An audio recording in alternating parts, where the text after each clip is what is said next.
Are you that famous photographer? Are you here for a shoot today? The woman in front of me stared at me excitedly. I met her on the beach, and she seemed to know I'm a photographer. Even though she was playing in the sand with her family of 3, she listened to my story with interest. I recall my early days as a photographer, when I couldn't convince anyone I was a professional, and no one would agree to be interviewed. It's a poignant memory. When I tell her I'm here for a shoot, she volunteers to be the subject, barely hiding her excitement. Oh, but could you please not show my child's face? She said, pointing to a cute little girl. The girl, about 2 or 3 years old, was looking at us. Of course, what about the father? I asked. The father turned pale and gave vague responses. I guess that's inevitable, because the father, building the sandcastle with the girl, is my husband. My name is Ava. I'm a 30-year-old freelance photographer. My work often involves covering local school events and weddings. I capture moments of smiles and friendship, conveying them through my photos. It's not just about taking pictures, but also about shaping people's memories and emotions, sharing their joy. Capturing these varied moments of happiness is both my job and my passion. But there was an event that stopped my life's shutter in an instant. My husband, Robert, was a busy businessman. Involved in developing leisure facilities and tourist spots, he was constantly traveling across the country. Despite our busy schedules, the time we spent together was always special. Even brief moments with him, his smiles, they sustained me. I never planned to quit photography. We promised to support each other's careers when we got married. I started looking for ways to work from home, pivoting from outdoor shoots. First, I began sharing landscape and authorized portraits on social media as part of my portfolio, posting my work in virtual galleries like online photo stores. It wasn't just photo publishers and peers who noticed, but also regular users. This led to a rapid increase in followers. With live streaming available on social media, I started hosting talk shows and discussions about my photographs, generating income. Sharing my photos while talking about the stories and techniques behind them. Communicating through photography was fun and fulfilling. My social media engagement grew. As much as my outdoor shooting opportunities, Robert was still constantly on business trips. I ended up spending more time with my in-laws, who thankfully took an interest in my social media activities. I got closer to them while teaching them about smartphones and social media. They often watched my photos and live streams. They're both great people, making me feel less lonely during my husband's trips, leading to fulfilling days. However, we don't have children. Despite many tests, we just couldn't conceive. Both of us wanted kids, so not having them after several years of marriage strained our relationship. Initially supportive, Robert grew tired of the lengthy treatments, and I could feel us drifting apart. Just when his project reached a crucial phase, he started traveling more, sometimes not returning for 3 or 4 days. His focus shifted from our uncertain treatments to his challenging work. His interest in having children faded. His concerns for me dwindled, replaced by constant talk about work. Feeling lonely, I tried to understand his busyness. But no matter how understanding we weren't emotionally close. Just yesterday, he had a meeting with a client, and it seems a new project is starting. I'll probably be away for a while starting next week, he said, pulling shirts and other laundry from his large suitcase. He had just returned home, but I hurried to do the laundry. If it's not done, Robert won't bother with dry cleaning. He'll just buy new shirts. It's faster and less risky, he says, but I prefer to save where I can. So what about the hospital? It's impossible. Don't we need to go there directly? I can't leave work. And next week is just not going to work for me. I sighed softly, making sure my husband couldn't hear. I had made an appointment at the hospital, but if he said he was going on a business trip, there was nothing I could do. I didn't want to inconvenience his company or interfere with his work, which was being appreciated. I don't want to be a bother. Well, it's tough being busy, isn't it? Ava, you're often out for photo shoots too. Let's both do our best at work. Yeah. Take care of yourself too, Robert. I was turned down quickly, but I held back. Maybe Robert no longer wants children, but I was scared to ask. I wonder if I should just silently accept it or try to bring it up indirectly. I'm good at capturing people's joy and sorrow through my camera, but I seem to overlook my own feelings. I felt like I was getting trapped in the frames of my photos. One day, a white envelope with a luxurious feel and the logo of a famous resort company arrived at our house. It didn't seem like ordinary direct mail, so I hastily opened it. Inside was a voucher for a stay at a luxury hotel by the sea, apparently for 3 people. I wondered why it was sent to me. I approached my husband. "Robert, this arrived. Do you know anything about it?" I wasn't accusing or being sarcastic. I tried to ask naturally and carefully. Robert stopped reading his newspaper and looked at me. He was expressionless, but his gaze hardened slightly, almost glaring. I had never been looked at like that, and it made me sad. "Oh, that. A colleague couldn't make it, so I booked it instead. It's nothing weird. Just give it back to me." He reached out his hand. I handed over the envelope and tickets without saying a word. Robert took them, almost snatching them away. But when he saw the address, he looked at me, clearly annoyed. "This is addressed to me. Don't open my mail without asking." I apologized hurriedly. My husband, being in sales, receives various DMs as greetings. Those that arrive at home, I usually discard casually, so I was surprised to upset him. "I'm sorry. I didn't know it was direct mail. Just checking." "I'm here today. You could have asked." Robert took the envelope and went back to his room. I couldn't pursue the matter of the tickets any further. I wasn't quite convinced why he had to book tickets for a colleague, but I had no choice but to accept his explanation. However, less than half a month later, another change occurred. It was April, just before a long weekend. There was supposed to be a memorial service at my in-laws, but suddenly he said he had a long business trip. I was initially speechless. A business trip? Over the long weekend? In my line of work, I often get requests from families or for landscape photos. But there was a memorial service, so I had taken the time off. Not just freelancers, but generally companies are off during long weekends. Robert's company usually takes holidays too. Robert forced a smile, seemingly evasive. "It was a sudden decision. Had to be done. I have to work over the holiday. So, can you attend the memorial service for me?" I know he takes pride in his work and has been serious about his career since before our marriage. But at times, his excuses of work or business trips bothered me, and he ended up leaving with his favorite suitcase. It was a last-minute notice to my in-laws. They were angry at his behavior, but tried not to make me feel uncomfortable. "I'm sorry we opened up our schedule for nothing. I'll talk to Robert next time I see him," said my mother-in-law, Olivia, but all I could do was give a vague smile. I was supposed to stay for a few days after the service. Robert is their only child, and they didn't want me to go back so soon, so I ended up staying as planned till after the holiday. I spent my days doing housework and living a normal life, carrying my camera with me. I planned shoots with my in-laws and landscapes that I usually don't focus on, but somewhere in my heart, I felt a loss, missing the time that should have been spent with Robert. I decided to go to the beach one station away for work and a change of pace. During the long holiday, the beach was bustling with families enjoying the sea.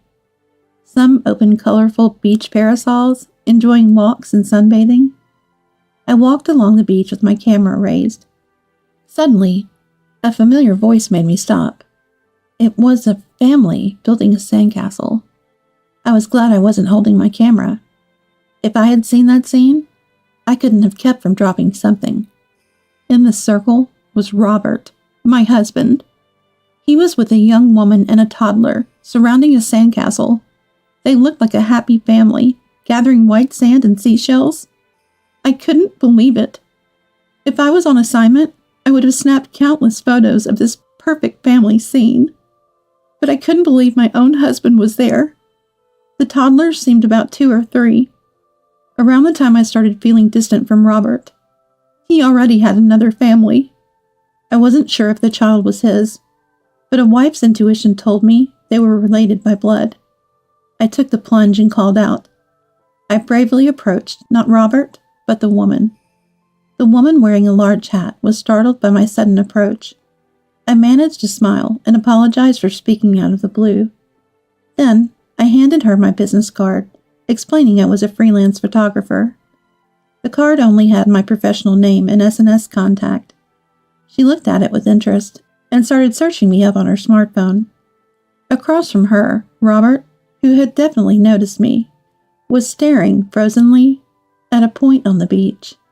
"Would you mind if I took a photo of your family? I sometimes do live broadcasts, teaching photography tips." "Wait, you're Ava. I know, I follow you. You post tips on smartphone photography, right?"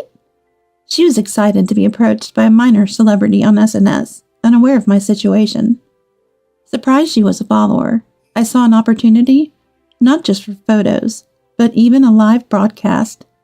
When I suggested it, she eagerly agreed before I even finished. "Of course!" And there was a lot of excitement. I felt guilty for deceiving her, but my goal was to somehow document Robert's other family. "Please teach Mom's photography techniques, right, Robert?" Robert was panicking, desperately avoiding looking at me, and thinking of excuses. "Maybe we shouldn't, showing our faces and all." "I'm a model for brochures. Oh, could you just not show the child?" I later learned the woman, Lily, was a model he met through his company's PR department. I agreed, carefully adjusting my smartphone camera to keep the child out of the frame. I set up for live streaming, teaching the mother under the guise of a tutorial. The child was out of frame, leaving Robert as the center of the screen. His strained smile was positively received by the viewers, quickly spreading as cute, nervous dad. After ending the live stream, I thanked them and left. But within 10 minutes, Robert caught up and stopped me. He had left the child behind. I asked him plainly, "What are you thinking?" He was silent, probably too awkward with Lily, and ran to me instead. What was he planning by stopping me? "Ava, understand." "No explanations. And you want me to understand? Well, I saw enough." "It couldn't be helped. I had a child with her before you. It's okay. Lily's family is wealthy. She said we don't need to register the marriage." Robert defiantly confessed the truth. I couldn't believe a young woman with a child would say such convenient things. Lily must have realized he was married. "I wanted a child. You couldn't have one. Lily is kind, and her child is so cute, just like her. But I don't hate you or dislike living with you." He started to ramble incoherently.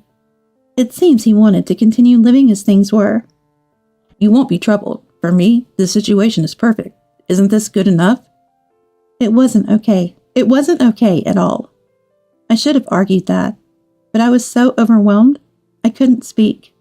Seeing me silent, my husband, perhaps feeling he had convinced me, looked somewhat triumphant and tried to leave. But then, unexpectedly, 2 people arrived. It was my in-laws, David and Olivia. "Robert, who are that woman and child?" David, red-faced with anger, demanded. Robert was startled by their sudden appearance. "I saw the live broadcast. Who's the woman and child you're with on your so-called long business trip? You didn't even come home." Olivia cut in protectively before David could stop her. I was shocked, too. They had seen the live broadcast and realized something was wrong. Stunned to see Robert with an unknown woman and child, they had hurried here by car. Confronted by his parents, he ended up revealing everything about his relationship with Lily and their child. Olivia slapped him, and David glared furiously. My in-laws decided to leave Robert there and take me home with them. Following their apologies and strong recommendation, I decided to get a divorce. I gathered evidence of Robert's affair with Lily and settled things for now by receiving a settlement from them. However, as I hired a lawyer and proceeded with the divorce investigation, more truths came to light. First, Lily knew Robert was married. Given she willingly had his child and said she didn't need to register the marriage, it seemed she was prepared for this affair. She wanted to keep Robert as long as possible, not just for money, but to avoid making their affair public. However, she genuinely didn't know I was his wife. When she realized she followed me on SNS, she became furious and blocked me everywhere. But then, she started posting on various social networks, attracting sympathy towards me instead. as she was openly admitting to being the other woman. Having a child with a married man caused trouble in her family too. She was kicked out and, in desperation, tried to move into my former in-laws' home where I no longer lived. Naturally, my in-laws refused. As the investigation for the divorce settlement continued, numerous women and men started appearing around him. It turned out he had been having affairs with multiple partners during his business trips. Some of these affairs even involved engaged or married people. I decided to send the live broadcast data. A little investigation would show I was the wife broadcasting, and he was with his mistress and their child. As a result, women deceived into thinking he was single and husbands whose wives he stole became furious and confronted Robert. He ended up being sued from all directions, including by me, with no choice but to accept all of them. While the truth about him kept unfolding, Lily, incredibly, took the child and ran away. It was her choice to escape the situation with him. The uproar she caused on SNS settled, and her account disappeared, so I decided to let her go. But considering her nature of bragging about affairs on SNS, she wouldn't just disappear. True to my thoughts, Lily created an entirely new account. However, she repeatedly posted as a tragic heroine, was easily identified, and caused issues. She kept deleting her accounts when things got tough and creating new ones. Robert, abandoned even by Lily, tried to turn to his parents as a last resort. But learning he had numerous affairs, my in-laws became even more furious and decided to sever ties with their son. After the affair scandal, Robert ended up with a substantial divorce settlement. As the legal proceedings advanced, inquiries from his mistresses and their husbands started flooding his company, complicating matters further. And yet, that wasn't the worst outcome. The scandal of exposing an affair with a child on SNS was unprecedented. When it was revealed that this happened during a business trip, rumors spread rapidly, and the company's facilities and reviews were flooded with angry comments. The loss of trust spread both inside and outside the company, and the management team felt a crisis, hurrying to devise a communication strategy. Unaccustomed to such situations, they had to hastily consult experts. Meanwhile, they tried to provide accurate information to employees and desperately worked to contain the confusion. This turmoil led to numerous inquiries and condemnations from both inside and outside the company, and Robert's reputation plummeted rapidly. He became a pariah at work. The company soon desired his resignation, and Robert had to look for a new job. Originally competent with good sales records, he was liked by the older generation who didn't use SNS, so he quickly found another job. But within half a year, he caused new troubles, like getting involved with the manager's wife and trying to charge hotel expenses for personal reasons. He was fired, joined a new company, but got fired again for relationship issues, and this cycle repeated. Now he's constantly driven out and looking for new jobs. Meanwhile, I continued my relationship with my former in-laws after the divorce. They were considerate in every way, and I lived peaceful days. Ending my relationship with Robert and starting anew was possible thanks to their support. After the divorce, I struggled with photographing children for a while. Even though my in-laws were also betrayed by their son, they supported me. They helped me believe that my relationship with Robert wasn't everything about marriage. One day, I photographed them talking peacefully. I plan to feature this photo prominently in my next online photo exhibition. They were quite embarrassed, but I think they will be pleased in the end.